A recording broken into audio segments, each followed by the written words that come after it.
This is Cookie. A nice dog. She likes to enjoy the outside.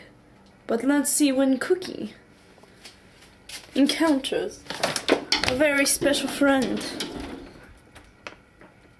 What shall Cookie do?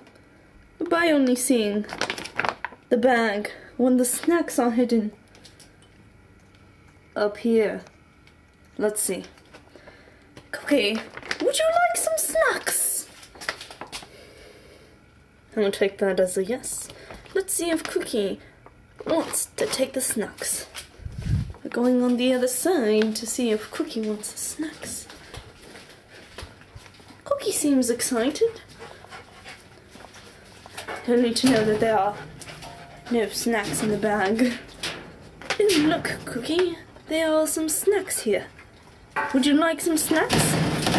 Oh, of course you would like some snacks. Look at her smile. Anxiously waiting for the snacks. Yes, Cookie would love some snacks.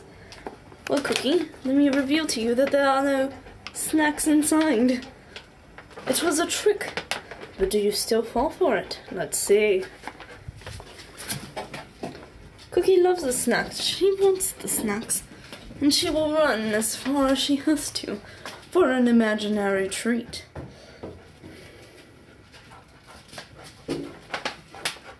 Cookie keeps running because she knows there are snacks inside. But what will we do when she finds out the truth? Cookie, what do we do when we figure out there are no snacks inside? What do you think she will do when she sees 0 snacks? Except for a couple little crumbs.